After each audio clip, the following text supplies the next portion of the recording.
CPI यानी consumer price index. इसको use किया जाता है इन्फ्लेशन को मेज़र करने के लिए। जैसे WPI GDP डिफ्लेटर, वैसे ही CPI को भी यूज़ किया जाता है इन्फ्लेशन को मेज़र करने के लिए। इसके बाद इसमें बहुत सारे टाइप्स हैं, जैसे CPI कंबाइंड यानी जो अर्बन और रूरल उन दोनों को कंबाइन करके बनाया जाता है। उसके बाद CPI अर्बन, CPI रूरल। उसके बाद CPI rural labour, CPI agriculture labour, CPI industrial workers और वेज रेट इंडेक्स, ये इसकी टाइप्स हैं। और जो CPI कंबाइंड है उसका जो बेस ईयर है 2012 है, और यहाँ पे ये बनाया जाता है NSO के द्वारा अंडर मॉस्पी।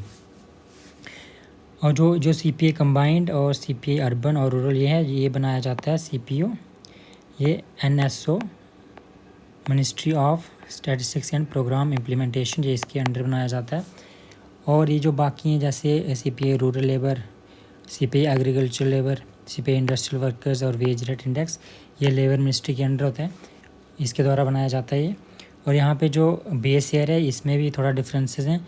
जैसे CPI रूरल लेबर और एग्रीकल्चर लेबर का जो बेस ईयर है वो 1986 है, और यहाँ पे जो इंडस्ट्रियल वर्कर्स और वेज रेट इंडेक्स है इसका जो बेस ईयर है वो 2016 है, और जो CPI कंबाइंड है उसका 2012।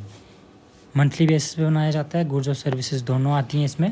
जैसे WPI में सिर्फ गुड्स आती हैं, लेकिन यहाँ पे जो CPI इसमें गुड्स और सर्विसेज दोनों आती हैं, और इसमें इंपोर्टेड गुड्स हैं वो भी आ जाती हैं। Focus on homogeneous group of consumers for different segment rather than the entire population, reflects the cost of living of concern category of consumers. CPI for industrial workers is widely used index in India. जो industrial workers का जो CPI index है ये widely use किया जाता है India में। अब CPI जो कंबाइंड है इसमें जो कंपोनेंट्स हैं वो डिक्रीजिंग ऑर्डर में लिखे हुए हैं। सबसे ज़्यादा वेटेज है फूड एंड बेवरेजेस, जिसका 45% है। जो सर्विसेज हैं जैसे transport, communication, health, education, recreation, ये 20%, हाउसिंग का 10%, फ्यूल एंड लाइट 6%। इसी के साथ जैसे हेडलाइन CPI इसमें सारी चीज़ें आ जाती हैं, जैसे फूड, फ्यूल और अदर जो गुड्स एंड सर्विसेज हैं।